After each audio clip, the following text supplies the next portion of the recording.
Hi, I'm Lori Clairhout from LoriClairhout.com, and with me today is Tracey Selingo from TraceySelingo.com. Hey, Tracey. Oh, hi. Hey, and I'm interested about whims, and Tracey, I know that you're right into it. Now, tell me, what is a whim to you? To me, huge guidance, really, but in a really easy, fun way, right? A whim for me is something that comes along, kind of whispers and bubbles up and just says, go ahead and do it. And Yes. that's when I don't think about it. You know, the second my brain can kick into action and start to analyze that little nudge and that little whisper, then it's no longer a whim. Then it's just really an idea or a concept or possibly a nightmare. um, the whim is when I don't. I think it's that whisper, but it's also the process of listening to it and following it, right? Because if you don't follow it, then I think you haven't had it. And so it's free, it's easy, and honestly, 9 times out of 10, it's awesome. It's like awesome for your soul. I agree Yeah. completely, completely. Now, is there anything that helps you or anything that happens for you around whim finding? How does it happen? You know, I think I notice it when it's something that drops into my gut. You know, it's that instant knowing or that little voice. Hmm. Sometimes it can come in that way. But it's something that immediately lights me up. Like it is just packed with so much joy. Like I can't do anything other than think, oh, that sounds like fun. I love it. You know, Hmm. so it's that for me. And you know, sometimes I don't listen to these whims the first time they come around. And so a whim is also the thing that just keeps coming back in. And in those instances when I'm trying not to listen or I'm saying like that is borderline crazy, right? Hmm. So I'm trying to ignore it. That's when my head starts to kick in with it, and the whim just keeps coming back. But it keeps coming back then in every channel that I can possibly be open to. So it comes through friends, it comes through feeds, social feeds, it comes through music, it comes through things my kids say or Hmm. headlines in the newspaper. It's just like massive bombardment. And then I don't know, maybe it's not so much of a whim anymore, but but it's all tied together for me in that way. Yeah, you sound like an experienced whim finder. And I know that a whim came to you right around this time last year, a little bit earlier, and it led to something pretty great for you and for a bunch of other people. Do you want to tell us about the field trip? Yeah, that was actually a whim that I was trying to ignore.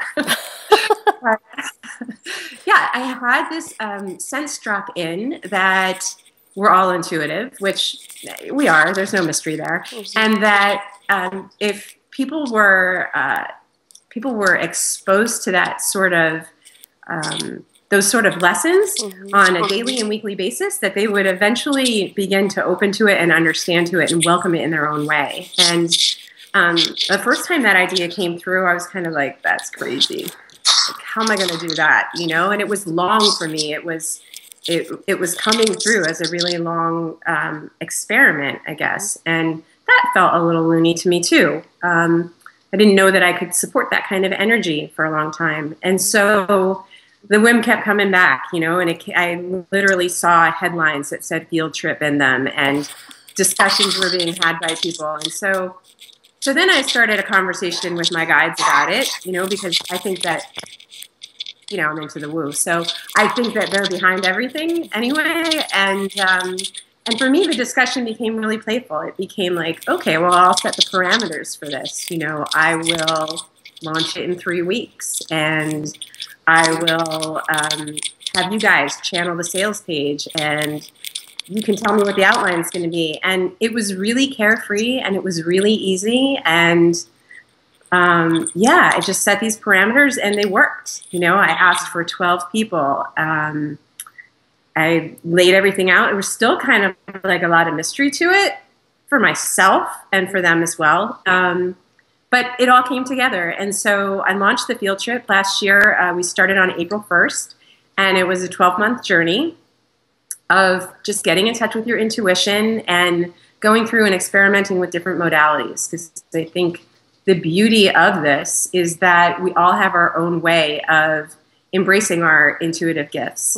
And the purpose of the field trip was to give people the space and the learning to sort of play and find their comfort zone and, quite honestly, see what happened. So it was great. We're just finishing up. We're finishing up the first year, and the second year starts on the anniversary. So it starts April 1 again.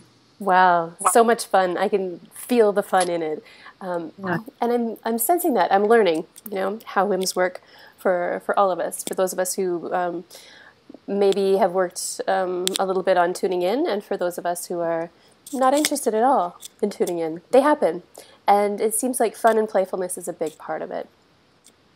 It's a big part of it. And, just not overthinking it and being okay with the tuning in and the tuning out, because I think that's a huge process too. One of the reasons why I wanted this to be a year was just because that was going to need to happen. You need to feel like you're completely connected to the flow, and then you need to wonder where it is, right? Because that's all a part of our own allowance and resistance to connecting with intuition in a bigger level. And so I've watched that. I've watched it with myself over the course of the year. I've watched it with the people that are on the trip.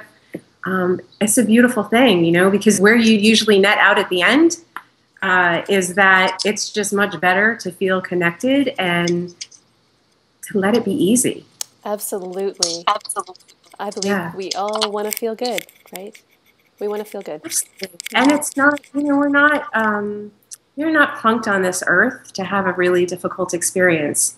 It happens, and I'm not diminishing that at all. But a lot of times it happens because we get stuck in the pattern of believing that we're supposed to be there. We're not, it's supposed to be hard, and we're not supposed to feel that much joy. And if you're going to be happy today, then something's going to be taken away from you tomorrow. No. That's not it at all. I love that you're on the other side of that. Absolutely. Yeah. And I'm excited for, sorry. No, go ahead. I'm excited for the way things are finishing up for your first crew and for the next. I know that things are shaping up for something really good. I'm very excited. The first group wanted to get together and meet. So we are finishing our trip the only way you can in the Catskills at a private retreat center. Nice. Yeah. And they're going to get to experiment and play with one another with the things that we've learned. So I'm really excited about that. They're learning self-healing right now, and we'll touch on healing others. And so they're going to be able to work with one another that way. And just finally hug each other, because it's been quite a year. Oh, hugs are great. Someday, you and me. Exactly. We're hugging. I'm waiting.